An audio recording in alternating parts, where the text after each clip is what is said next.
We'll call the regular meeting of the Ulm City Council for Tuesday, May 21st, 2019, 4:30 PM to order. First item on the agenda is your consent agenda items. What's your wishes? I'll offer a motion to approve those. Second. We have a motion and a second to approve the consent agenda items. Any discussion on any? Seeing none, all in favor say aye. Aye. Opposed, no. Motion carries. Item number 2, public hearing on a noise variance for the New Ulm Area Catholic Schools, and that's for September 21st, 2019, from 8 PM to 11 PM.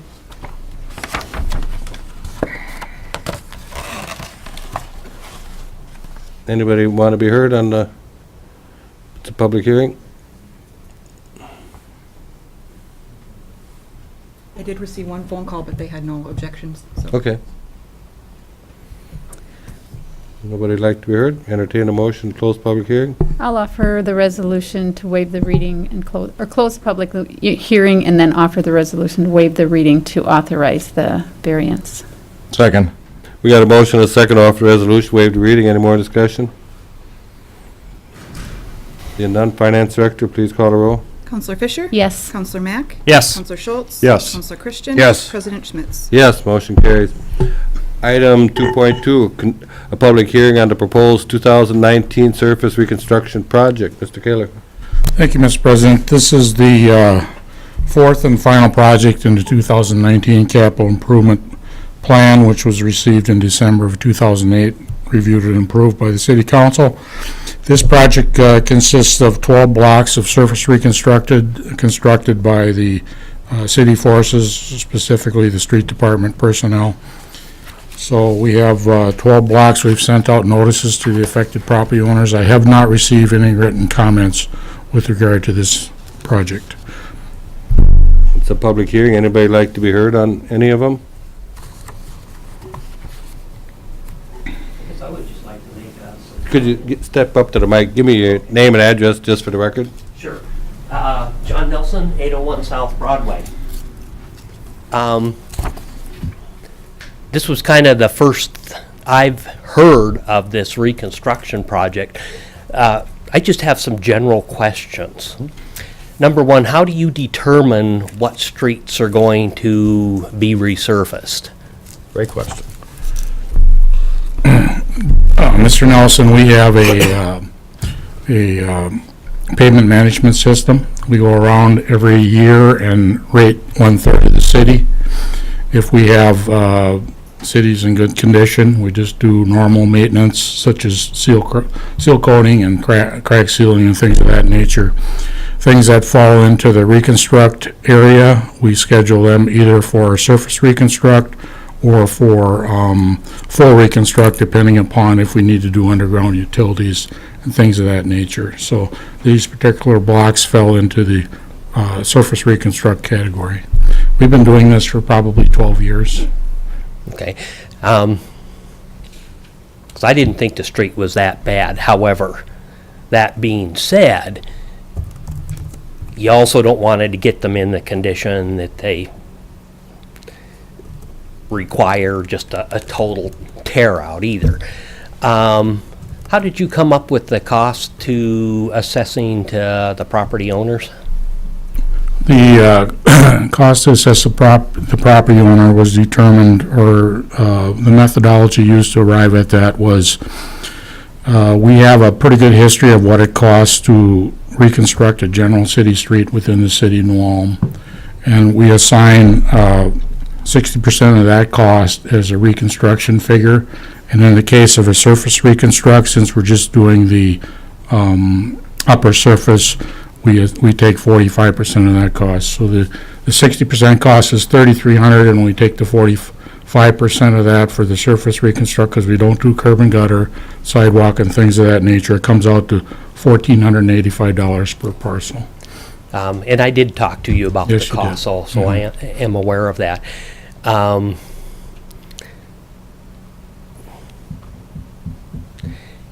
I'm not really going to go down that, just because I think it would just open the city to just too many cans of worms that you just wouldn't want to go to. But I am concerned about just doing, a flat 20%. I think your city attorney should kind of discuss what that criteria actually is on requirements, but we're, Mr. Nelson, I appreciate your comments. So this is a hearing on the improvement, not on the special assessments. well, but you're assessing it. Yes, but there will be another hearing on the special Specific assessments. to that. I'm just saying, that's it. Thank you. Anybody else like to be heard? Please step up to the mic, name and address for the record. My name is Keith Richter. I live at 426 South German Street. You're talking about the amount that is being assessed per parcel. My question is that amount distributed evenly to every parcel, including St. Mary's Church and the parking lot across? Are they exempt from that? And if they are the rest of the parcel owners paying the cost for their share? What was your address, Mr. Richter? 426 South German. South German, okay. That particular amount that I ordered or mentioned is for each residential parcel. In the case of a non-residential parcel, such as the church complex, we assign an incremental benefit, so the answer to your question is they're going to be assessed more than the residential base amount, unit amount. Okay, so they do pay a share of it themselves, Yes. so they're not exempt from it, Yes. with like taxes. And it doesn't, we're not assessing 20% of the cost, we're assessing that $14.85 per residential parcel, plus the non-residential incremental cost, and it comes out to just above 20%. Okay. So we're not working it backwards for 20%. Okay. My second question then is the payment schedule on it. Are the payments due up, right away, or they can maybe be added to the property taxes? And if so, is there an interest charge for payments? You'll get another notice for the final special assessment hearing probably about this time next year, and in that will be some information regarding those questions, but to answer it this evening, you can pay it right up front within 30 days of the final public hearing being approved. You can put it on your taxes as a special assessment over a 10-year period, and there's some provisions where you could pay after 3 years, 5 years. I guess what my question is there a benefit to paying it up front? Is there an interest fee attached to it for each year? I'm getting to that. Okay. There is an interest assigned based on the bond issue that we haven't issued yet, so typically it's about 4%, maybe 3.5%. So once we have that set, the city council will set it, and that'll be in the hearing notice that you'll receive as well. Okay. Great. Thank you. Thank you. Anybody else like to be heard? On any one of them? If you do, step up, name and address for the record, please. Shannon McKeith, 500 South German Street. Do we know how long this would take? You mean for like just your particular block?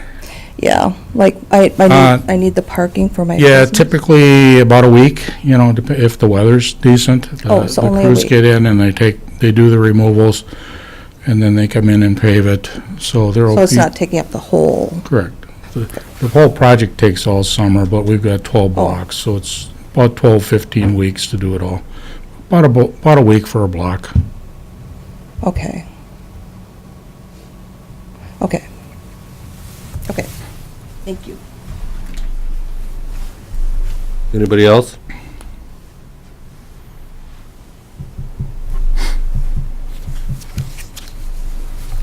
City council, anybody?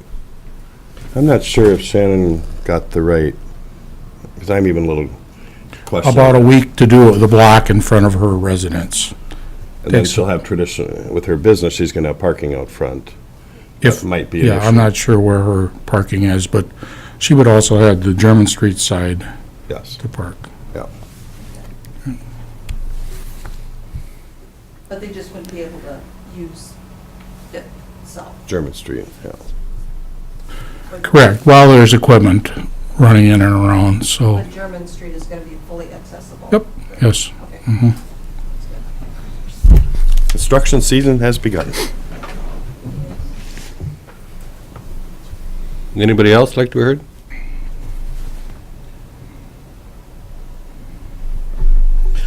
Hearing none, I'll offer a resolution, waive the reading, closing the public hearing, and ordering in the 2019 surface reconstruction project, and authorize the street department to construct. Second. We have a motion and a second to offer the resolution, waive the reading. Any more discussion? Seeing none, Finance Director, please call the roll. Counselor Fisher? Yes. Counselor Mack? Yes. Counselor Schultz? Yes. Counselor Christian? Yes. President Schmitz? Yes, motion carries. Item 2.3, preliminary and final plot of the Second North and Linden Street Road right-of-way.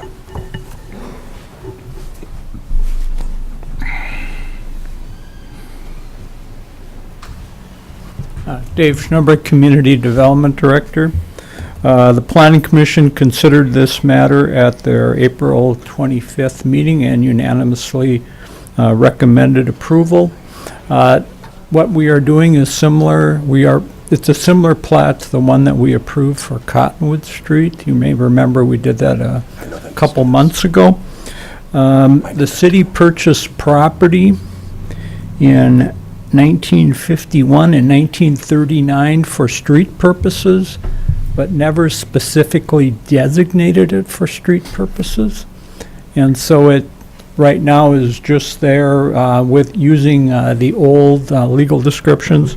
And so the action that we have taken is to formally dedicate it for that purpose through this platting process. This is more of a cleanup type of thing. And the plat is just of the right-of-way area, nothing else. I'll offer a resolution, waive the reading. Second. We have a motion and a second to offer the resolution, waive the reading. Any more discussion? Seeing none, Finance Director, please call the roll. So, hold on. Counselor Fisher? Yes. Counselor Mack? Yes. Counselor Schultz? Yes. Counselor Christian? Yes. President Schmitz? Yes, motion carries. Item 3.1, liquor license renewals for 2019 through 2020. Motion to approve the issuance of the following annual liquor licenses for the period beginning July 1, 2019, ending June 3rd, 2020, subject to compliance with all city and state requirements. On-sale intoxicating liquor, Sunday liquor, off-sale liquor, on-sale wine, strong beer, Brewers Tap Room, on-sale 3.2% malt liquor, and off-sale 3.2% malt liquor. I'll second. We have a motion and a second. Any more discussion? Seeing none, all in favor say aye. Aye. Opposed, no. Motion carries. Item 4.1, consider a recommendation from the Safety Commission to establish a handicap parking stall, and that's at 1201 North Jefferson Street.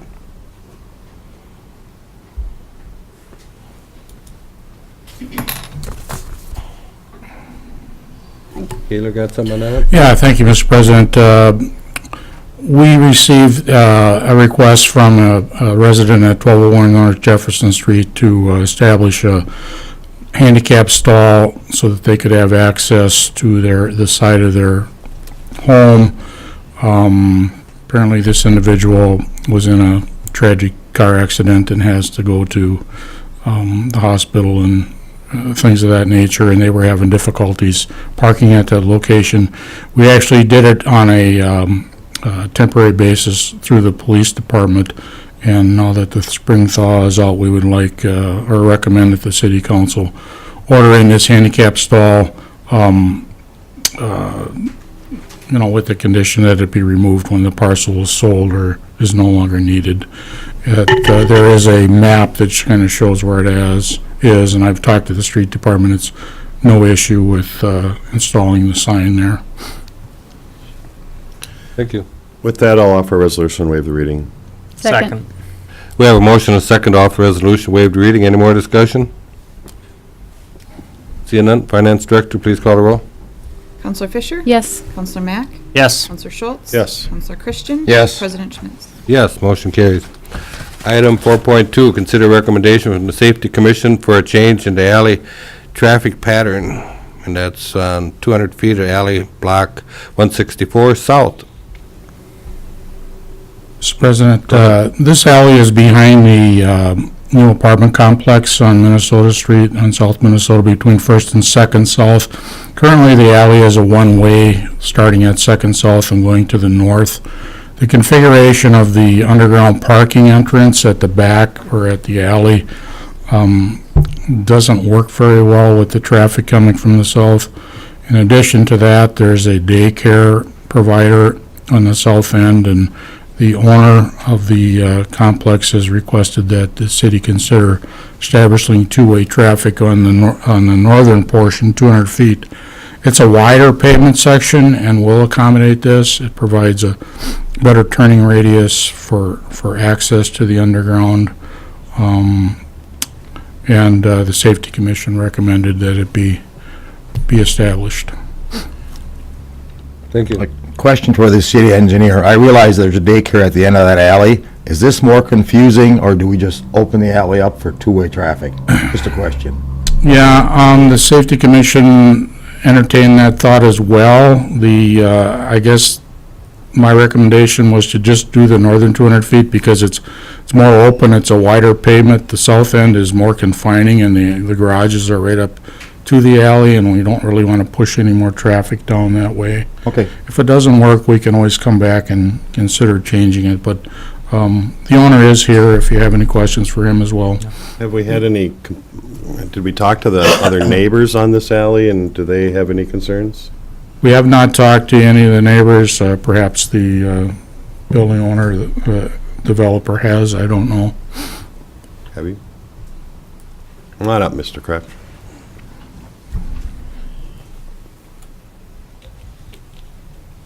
Jim Gretsch, 115 South Minnesota Street. Good evening. Put this in perspective, since we've installed the door, it's cycled 11,000 times. And our real concern is to keep that traffic off of the south end of the block. I've talked to Mr. Dunheim, who owns some buildings across, and he's in favor of it. And I know that, I'm sure that the Kretches are at the far end. I haven't talked to the people straight across. But if you look at their garage, you have to approach from north to south to enter it. They Because prefer garage to. doors are facing north, so. Okay. Back when, the city had two-way traffic, and people just laid things out to fit their Right, whatever. their whim at the time, so. All right, But it's a much more practical approach. With that, if there's no more discussion, I'll offer a resolution, waive the reading to establish two-way traffic on the northern 200 feet of the alley in Block 64 South. Second. We have a motion and a second off the resolution, waived reading. Any more discussion? I guess, in looking at it, is it confusing then when they go out? Will there be a sign knowing that they can only turn left?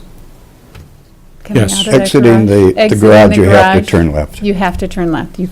They can't turn right. Well, in today's world, it's a one-way going that way, Right, and but- it's designed to go that way. We're just asking that the entrance come that way as well. It just seems confusing. One end is two-way and then the other end is a one-way. I've But, you discussed come in it, this way, what if somebody turns in that alley and is just turning in the alley to continue on down, and then they see, oh, wow. happens to me all the time behind City Hall, and it's Oh, is that the one way same or the thing? other Oh, way. okay, So, okay. no, I think we can get it signed so Okay. people understand. I think most of the individuals that live in the complex are Sure. going They'll know. that way anyhow, so. Okay. All right. It just seemed a little Mhm. confusing. Any more discussion? Seeing none? Kurt, you If I want may, to? Go ahead, Kurt. question, do not enter sign at his property. If you look behind the lamplighter, that is also signed the same way. It's two-way on the north end of that alley. And once you get past the lamplighter, it says do not enter. Okay. Yeah. So You're right. that's how that would be handled. Okay. Thanks. Sounds great. Thanks, Kurt. Any more discussion? Seeing none? Finance Director, please call the roll.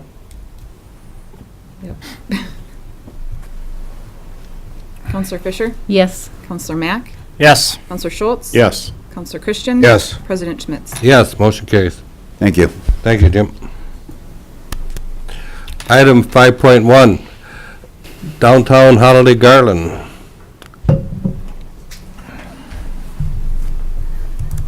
Okay, Kara Knopf, 401 West Street. I just wanted to give you an update on the Downtown Holiday Garland, where the project sits as of today, so that you can go forward with your decision-making process. The There's been a lot of confusion in the past of who owns the downtown Holiday Garland components. In 2007, Chamber President Sharon Weinkauf sent a letter to then City Manager Brian Gromitz, giving the holiday lights and the center components to the city. I don't have that letter with me, but the Chamber has it. But there is a letter saying that ownership is all to the city. There are currently 12 center Bell and Star components. 8 of them are in working order, 2 need repair, and there are 2 spares. The 2 that are needing repair are currently at Sid Signs on Broadway. I'm not sure how many of each in each color that there are, but there are red and green and bells and stars. Per a map provided to me by then City Manager Brian Gromitz, there are 24 buildings that can have the garland attached. I did put a list there. I don't think I need to read them all. The asterisked ones have not currently had the garland, but they could have if anchors were attached to them. So there could be a total of 12 garlands hung.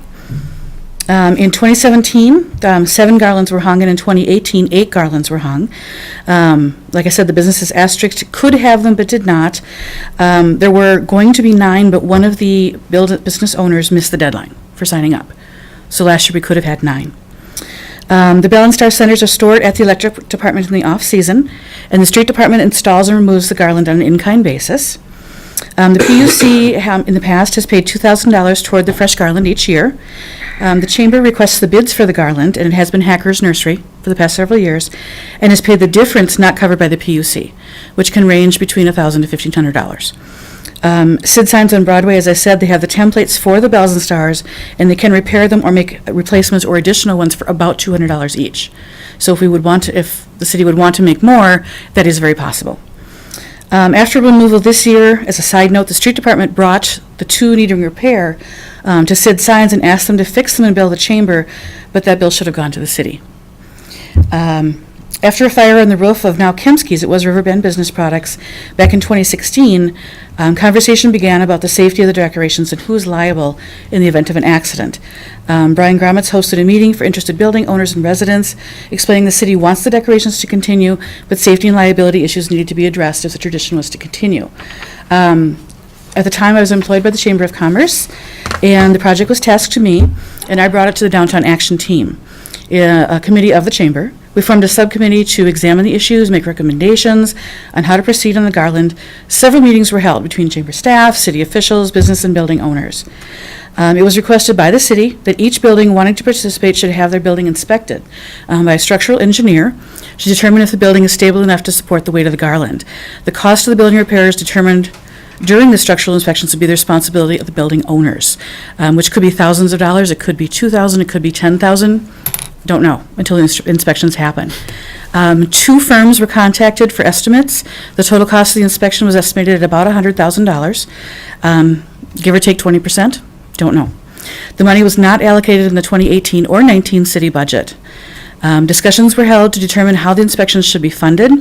Suggestions included the city adding it to their budget, having the building owners split the cost, or through fundraising or donation efforts, but no decision was reached. In addition, the city requested that there be an easement between the city and the building owners, allowing the garlands to be hung in their building. City Attorney Roger Hippert drafted a long-term easement agreement. And then running short on time last year with no resolution on funding the structural inspections, the building owners were asked if they would sign a 1-year easement agreement, allowing the city to hang the garlands in 2018 as they have been in the past.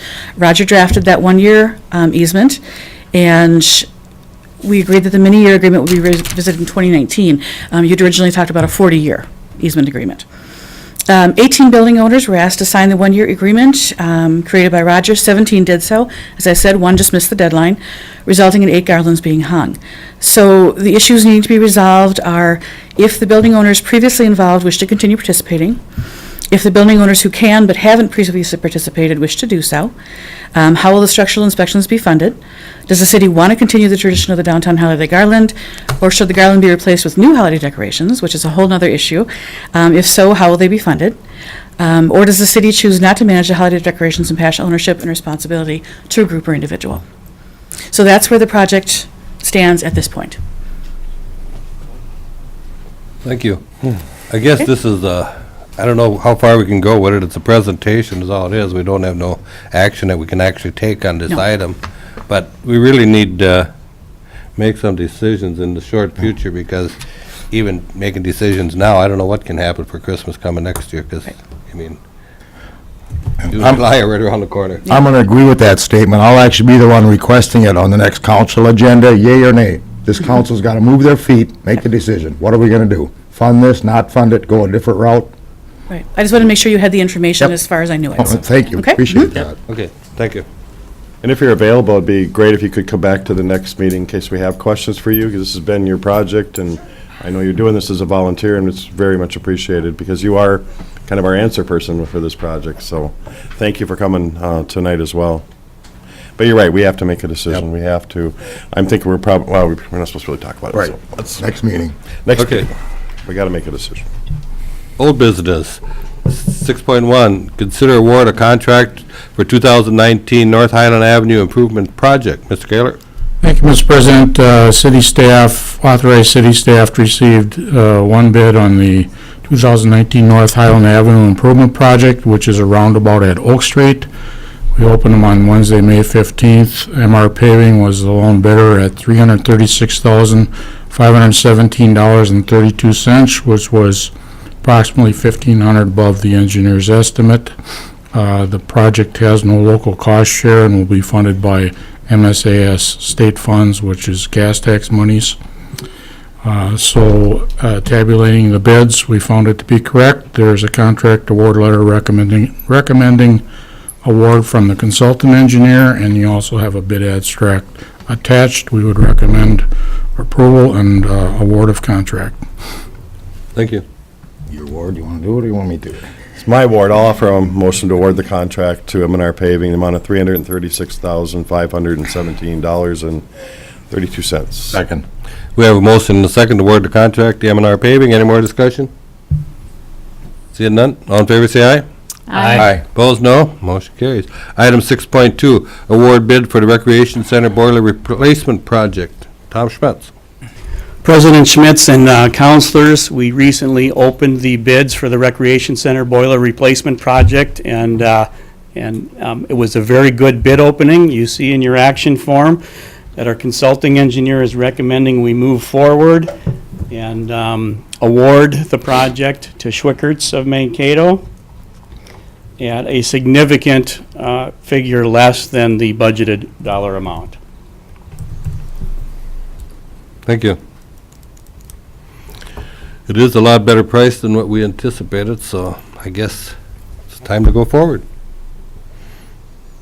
It certainly is. I guess when I opened it up, I thought, here we've been talking about $1 million for 2 years, 3 years, and then we find out it's only $500,000-600,000. That's good news, but who gave us that $1 million bid to begin with, which makes me nervous, or not nervous, but it frustrates me, I guess. But it's good news, so it's better than going the other way. So I'll go ahead and offer the award bid. Second. We have a motion and a second. Any more discussion? I guess I'm going to ask Tom, what changed? I mean, was from the consultant to the bids, did we go from 2 boilers to 1, or just some major dramatics that offset it from where we were President Schmitz projected? and Councilor Mack, councilors, it was, the budget figure came from another firm. The budget figure came from Dolish out of the Mankato area. They did the mechanicals at the Civic Center. So it was an entirely different firm that gave us the budget figure, which was, quite some time ago. Okay. Thank you. Any more discussion? Seeing none, all in favor say aye. Aye. Opposed, no. Motion carries. Item 6.3, splash pad location. Go ahead, Tom.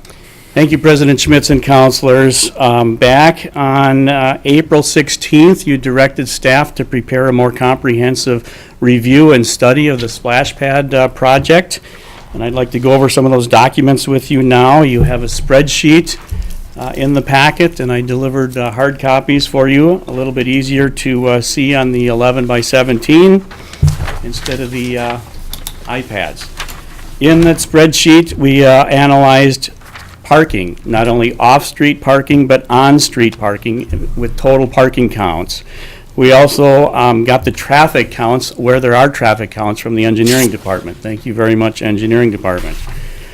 We also have a column for potential off-street parking in the future. Some of these locations have the potential land available for establishing off-street parking in the future, if that is so chosen by the council. Also, we denoted which parks have modern restrooms and which ones do not. Which parks are viewed as centrally located in our community as opposed to located out on an edge of the community. Another criteria was whether or not these parks had existing aquatic amenities, such as Lincoln and Washington parks that have existing aquatic amenities in the wading pools. We also have an estimated utility development cost for the various parks, and then a variety of narratives and the pros and cons. You also have in the packet operating costs annually, 10 years, and 15 years. That was provided by a consultant.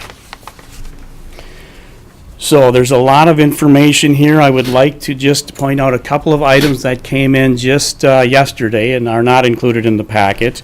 And the staff review has still resulted in a recommendation for the splash pad to be located in Harmon Park.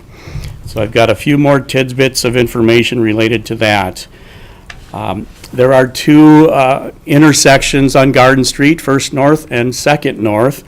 They are presently all striped in the standard crosswalk striping, which is just 2 white stripes. There's potential for upgrading the striping in those crosswalks to be enhanced. The other possibility would be to add crosswalk signs at those crosswalk areas. I was asked by a counselor whether or not we could adjust the speed limit on Garden Street in that area, and I've been told no, that's not an option by the engineering department. And then another big tidbit of information related to traffic in that area includes the possibility of bump outs. At both First North and Second North on Garden Street, there could be bump outs on those 4 corners, which would be 8 corners. Which would be a traffic calming measure and increase safety. I also want to remind the council that the injury that happened last autumn happened early morning on the general election day of November 6th.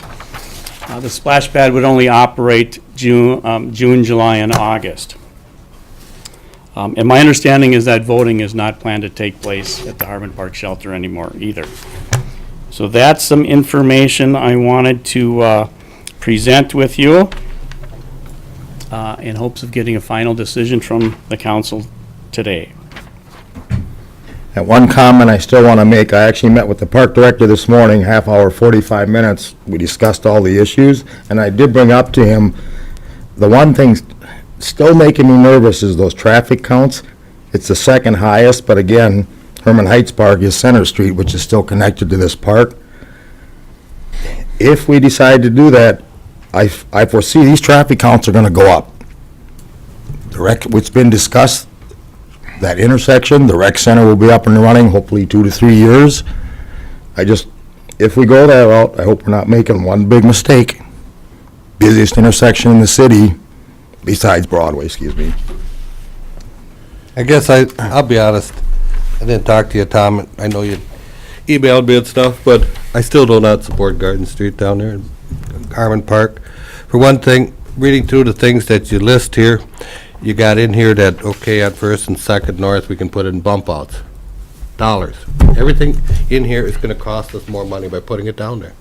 If we put it in some other locations, we don't have to put bump outs. And you can pick any place in town you want. I just do not support Harmon Park.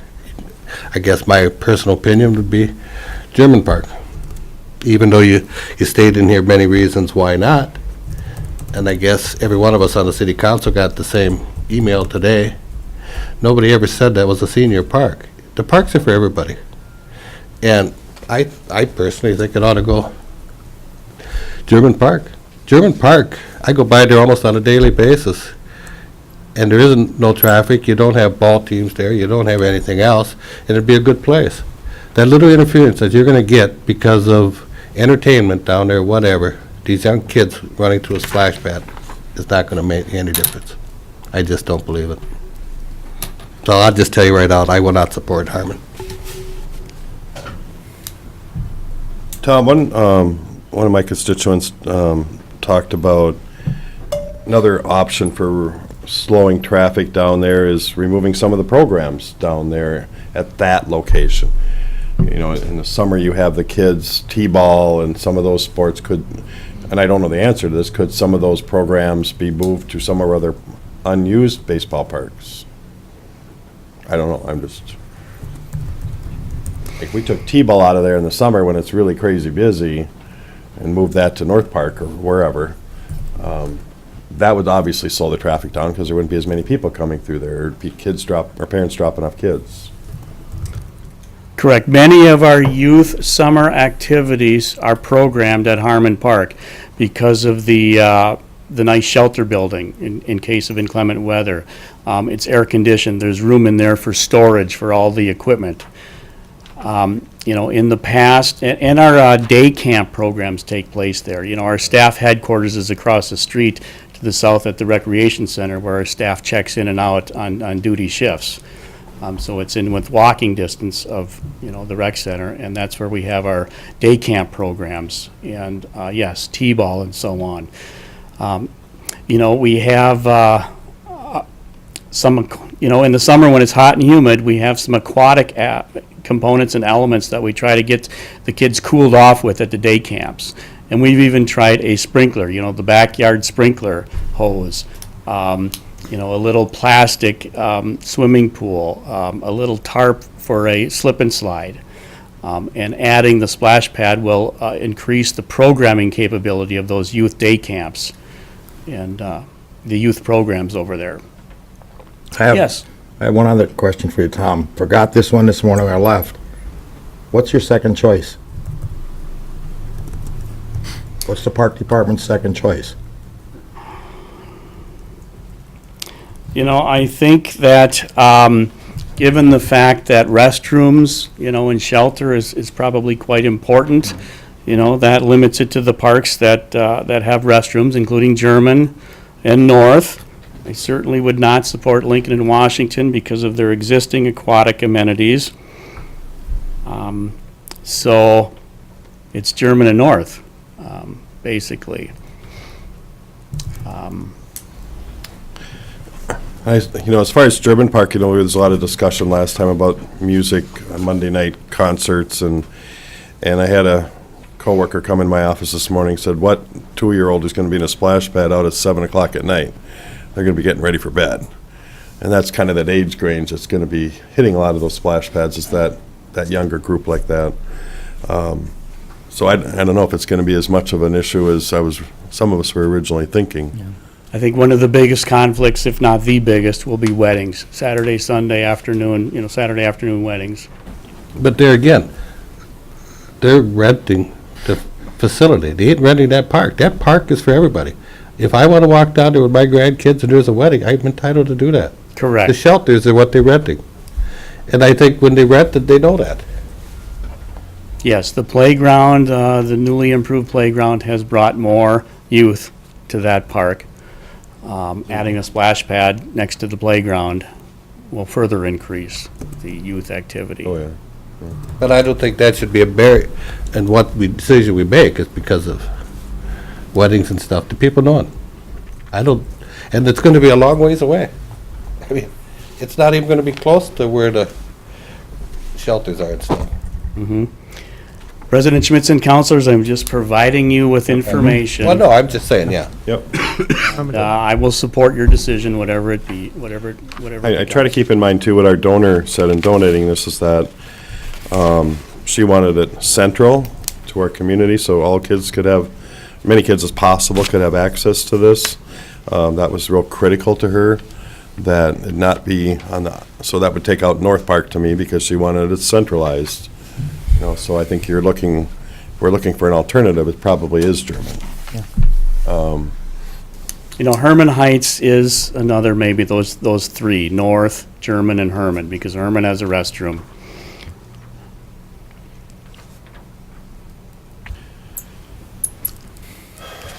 Yeah, I think you're going to see a lot of visitors from daycare centers in our community using this. walking, and I just concerned about going up the hill. I'm just pointing out those three options. I'd like it to be closer to me, but it's not about me. I guess my second choice would have been North Park. I think that it has everything except that central location. Right. And I think the activity on the weekends with ball players and tournaments out there, I think it gives, I mean, it's just a nice thing for little kids that are drugged to the ball games, you know. Yeah. Gives them something to do, and they use that playground. And I know it's not as centrally located, but I think it would be a great amenity to that park, you know. You know, that's something we couldn't add in a few years if this goes over really well. Right. A comment to Councilor Fisher, I mean, I'm all right with that also, North Park.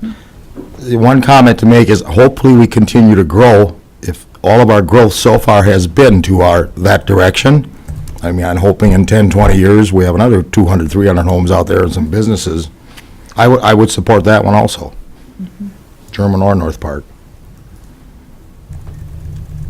I'm gonna just add, I was leaning more towards German Park. I would support North Park also, but I think German Park, you know, it's close to downtown, gives families, if they're in town for ball games, an opportunity that they can go over to the park. There's more than one amenity, you know, rather than the playground, they've got the splash pad also, and adequate parking. So.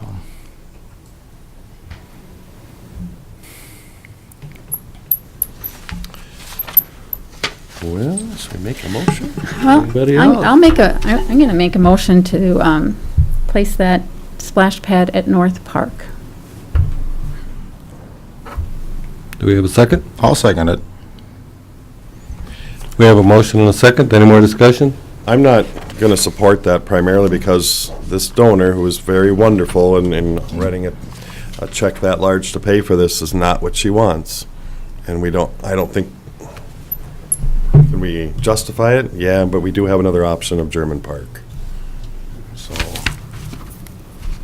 it's not central to her concept. I I like the location, don't get me wrong, I really know, like it. I know, and I've considered that. I appreciate her donation Right.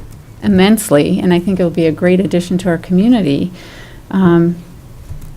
I just think the second choice at North Park, I think it's going to draw families and kids, and like they said, that area has grown out there immensely.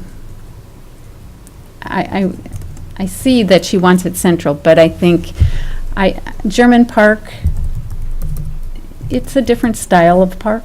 I mean, I think where it could cause some conflict. And Herman Park, I don't think it's sunny enough there to really have, I mean, it's just so shady. Kids want to play in the sun, and, you know, you want it warm, and Is the shelter at North, is that a tornado shelter? Or is that just a plain shelter? It's, President Schmidt's counselors, it's not a rentable shelter. There's a concession stand operated by the Junior Baseball Association. There's restrooms there. There's storage for the Junior Baseball Association. And then there's an open air canopy. This is all at the main area. Right. Up in the New Ulm northwest corner of the park by the horseshoe pits and the playground, there's a small open shelter there. And that's where we would probably be placing this at North Park, would be in that quadrant of the 4-block park. Because there's a ballpark in 3 other quadrants of that 4-block park, and it would need to go in the northwest area near the existing playground, sand volleyball court, and horseshoe pits that might get changed to a new game circuit. I guess I understand where Les is coming from, but on the other hand, I could go along with what Lisa's suggesting on North Park. For one thing, as you stated, German Park has a lot of trees and would be shaded a lot where, like you said, young kids like to play out in the sun and run around and stuff like that. Plus, I think with all the ball games and things being held out there during the summer months, that it would probably get used a lot more there than it would on German Park. So I guess I could support that one without a problem, but like Les says, I know what she's saying, but I guess I have a hard time believing that she would really be hung up on an exact And maybe not, location. I don't You know. know, I really think she's doing it for the benefit of the city and for us as a gift, you know, and I think she would really understand that we're trying to put it in the best location that we can really find, that it would get used and that appreciated, you know, and I think that would be a good location. So, Wherever you authorize it to be placed, I will be speaking with Ms. Harrelson tomorrow, or attempt to speak with her tomorrow, and find out, you know, if she has any significant concerns with whatever location you authorize. I'll chime in and just say, the only other decision that needs to be made as part of this decision is whether you want to do a reciprocate or a recirculating or non-recirculating system as well. I was under the understanding, the director and I talked about that this morning, that from the get-go, it was non-recirculating, correct? Correct. And I believe the mayor brought that up at one of our last meetings. And the original conversations with this splash pad, that was never in the picture. I mean, here was the documents we were given, it's a non-recirculating. Right, I think there was just questions about Right. what it Could was be. and the cost of Yeah. operating one over the other, and I think it was more informational than really, I mean, obviously a decision we, you know, can look at, but It's just a comparison. it was a comparison just to. and North Park has, if you look at this sheet here, it has the most off-street parking and everything of any of them, so I think it'd be one of the safest locations also. Yeah.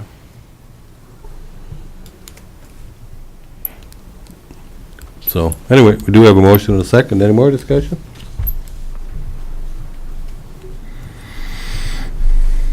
Seeing none, all in favor say aye.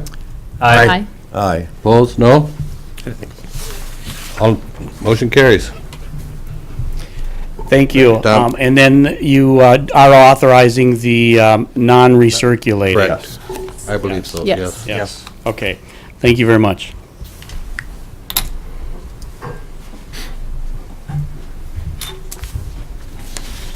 See, now my screen went blank after all that talk.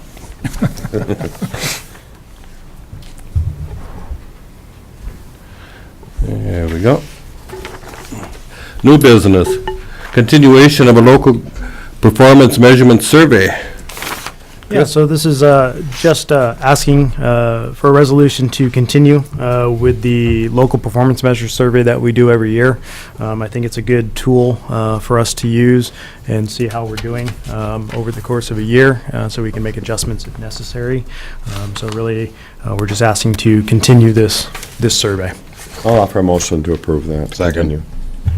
We got a motion and a second to offer the resolution, waived reading. Any more discussion? Seeing none, Finance Director, please call the roll call. Counselor Fisher? Yes. Counselor Mack? Yes. Counselor Schultz? Yes. Counselor Christian? Yes. President Schmitz? Yes, motion carries. Item 7.2, early invested application for a member of the New Ulm Fire Department Relief Association, Al Forstner. I'll motion to approve the application of Alan Forster to be placed on the New Ulm Fire Department Relief Association's deferred early vested pension roll. Second. We have a motion and a second. Any more discussion? Seeing none, all in favor say aye. Aye. Opposed, no. Motion carries. Item 7.3, schedule joint City Council Public Utility Commission informational meeting, and that's for June 18th, 2019 at 3:30 PM at the I'll offer council the chamber. motion. Second. We have a motion and a second. Any more discussion? Seeing none, all in favor say aye. Aye. Opposed, no. Motion carries. Item 7.4, professional services agreement with Braun Intertech. Mr. President, this is a materials testing contract that is necessary to construct the roundabout on North Highland at Oak Street. We have a proposal from Braun Intertech in the amount of $91.89. I am comfortable with the services provided and the schedule of testing, and I believe that the city attorney is fine with the modified terms of the and conditions of the agreement. I'll move it. We got a motion and a second. Any more discussion? Second. Now we have a motion. I know. I know I jumped the gun. But now we do have a motion and a second. Any more discussion? All in favor, say aye. Aye. Opposed, no. Motion carries. Item 7.5, Newell Fire Department donations. I'll offer the resolution to waive the reading and receive the donation. Second.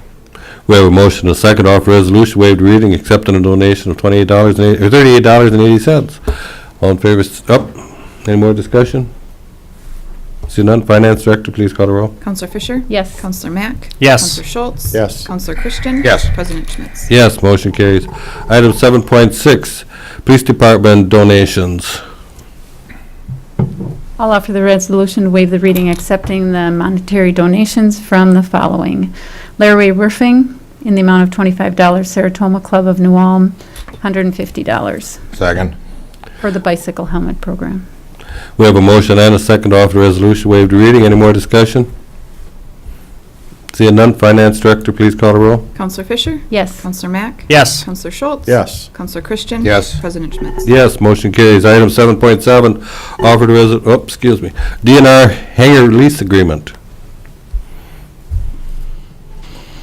Steve? You have something? Mr. President, I believe this was handled by the Finance Department. Is it a 5-year lease?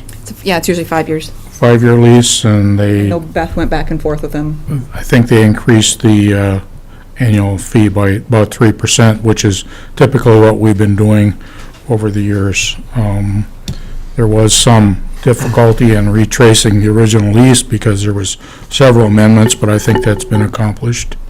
Is that correct, Nicole? I believe so, yes. So we would recommend approval. I'll offer a motion or offer the resolution, waive the reading to approve the lease agreement. Second. We have a motion and a second to offer the resolution, waived reading. Any more discussion? Seeing none, all in favor say aye. Aye. Oh, sorry. For resolution. Oh. Counselor Finance. Fisher? Yes. Counselor Mack? Yes. Counselor Schultz? Yes. Counselor Christian? Yes. President Schmitz? Yes, motion carries.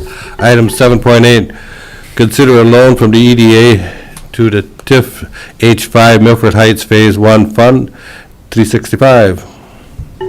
Counselors, this is something that, since that TIF was started, we were making loans to them annually so that they would stay, technically, TIFs have to stay in the black, they can't be in the red. So they were making loans to them annually and charging interest at one point. The interest was driving the need for the loans and making them larger every year.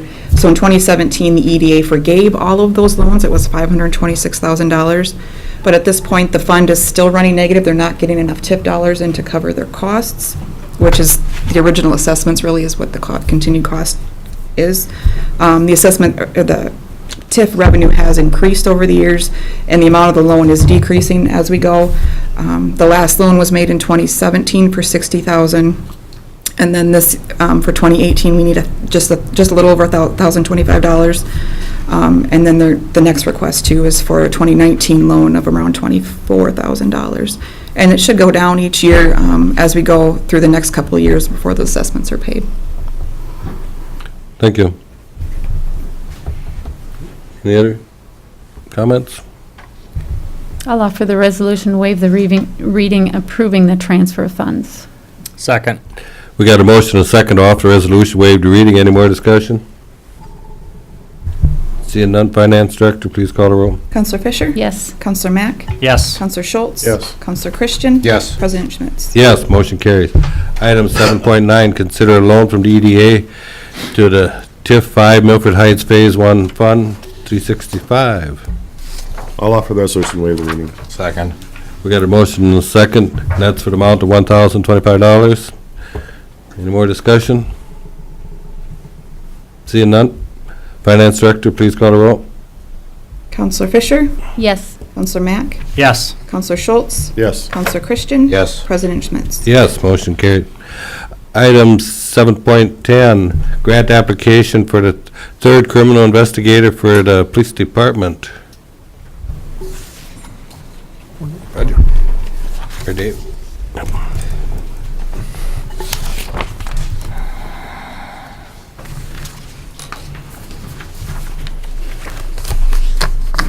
President Schmitz, members of the council, Chief Borkert, Police Department. Regarding this grant application, or request to submit a grant, it would be for a third criminal investigator. It's a Department of Justice grant, and we would be able to arrange for a professional grant writer to basically write this in kind. He's a navigator for Southwest Crisis Center. Again, background is a professional grant writer, and this would fall within his area that he supervises, which is Southwest, South Central Minnesota. And it's with basically with like the sex crimes, human trafficking. That's his area of expertise. There's no matching component. So it's, you know, from that standpoint, there's no tail involved with the grant. You know, the part is, just like anything, I'm always a little cautious when we enter into these because, you know, I'm always conscious with government, you know, getting bigger because you don't ever really go back in time. And I certainly recognize that, and I think that that's something that has to be heavily considered. Having that said, I'm going to be making a request. This has actually come up before with my predecessor, retired Chief Wheeland, about having a third criminal investigator. With the mandates with child protection have gone up significantly over the last several years. The county child protection unit at Human Services their staffing has gone up. Actually, the county attorney, one of the attorneys is pretty much hired specifically. They have other responsibilities, but primarily it's for the child protection, that workload. And we're at the point where we can't keep up with the workload that we have with it. And those type of crimes, those type of situations take a lot of detail type of investigation, take a lot of training. So, you know, what we're hoping on, that this is a way for us to receive some type of offset revenue for that position.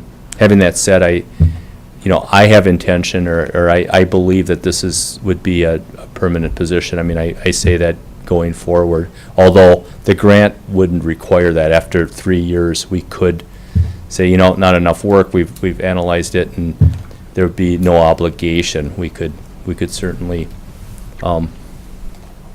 reduce that position, eliminate that position, according to the labor agreement that we have in place. Question for, I don't want to put you on the spot, but we can assume in 2023 we'll be adding $110,000 to the police department budget, or more. Or is Correct. there a renewal on this grant? There potentially could be.